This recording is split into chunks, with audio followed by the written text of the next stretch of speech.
Halo teman-teman, kali ini kita masih belajar tentang sistem ekskresi manusia. Kemudian diketahui di sini adalah bagian dari nefron ginjal. Ini adalah bagian dari nefron ginjal. Di sini adalah pembesaran dari ini. Nah, kemudian pertanyaannya adalah apakah arti dari panah yang masuk dan panah yang keluar? Di sini panah yang keluar adalah urea, kemudian panah yang masuk adalah H2O atau air. Nah, kemudian pertama-tama yang harus kita tahu adalah bagian-bagian dari nefron ginjal ini. Ini adalah kapsul Bowman, kemudian di sini adalah tubulus proksimal, ini adalah lengkung Henle, kemudian ini adalah lengkung Henle yang turun, lengkung Henle yang di bawah, lengkung Henle yang naik. Dan jika kita meneruskan ke bagian ke arah sana, ini akan ada tubulus distal. Nah, kemudian yang perlu kita tahu adalah proses pembentukan urin. Sederhana saja, jadi darah itu mengandung air, garam, glukosa, asam amino, dan amonia. Nah, darah yang mengandung semua zat ini akan masuk ke dalam glomerulus, dan kemudian di dalam glomerulus ini akan terjadi proses filtrasi. Nah, proses filtrasi ini akan menghasilkan urin primer. Nah, karena di urin primer ini tuh masih banyak zat-zat yang diperlukan oleh tubuh, yaitu glukosa, kemudian garam-garam, dan asam amino. Jadi kemudian akan diangkut ke tubulus proksimal di sini. Jadi dari sini, di glomerulus ini, menghasilkan filtrat atau urin primer, kemudian masuk ke tubulus proksimal.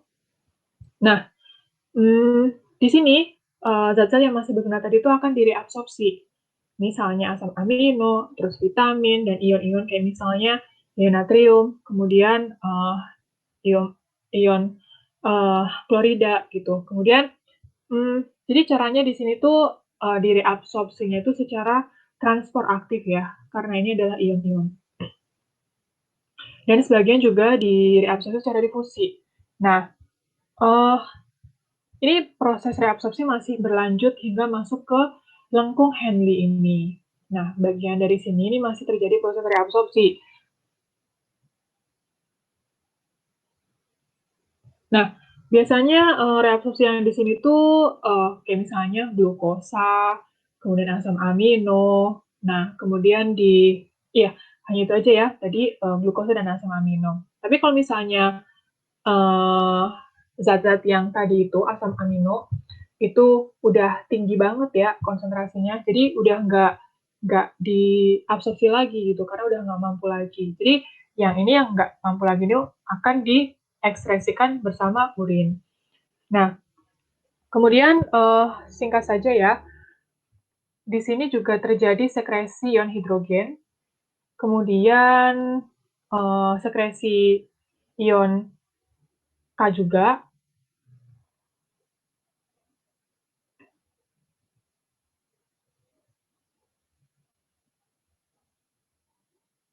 Nah, kemudian di lengkung Henle ini juga ada natrium klorida yang konsentrasinya itu sangat tinggi. Nah, kemudian cairan itu fungsinya supaya lengkung Henle itu tetap kondisinya tetap hipertonik gitu. Nah, kemudian yang turun ini sifatnya itu permeable terhadap air.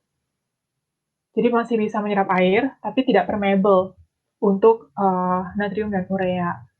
Seperti itu. Jadi sebenarnya maksudnya ini keluar dan masuk itu sebenarnya kemampuan dari si lengkung Henle ini untuk melakukan penyerapan seperti itu. Nah, itu yang bisa saya sampaikan. Kemudian terima kasih sudah menyimak dan sampai jumpa di kesempatan berikutnya. Terima kasih.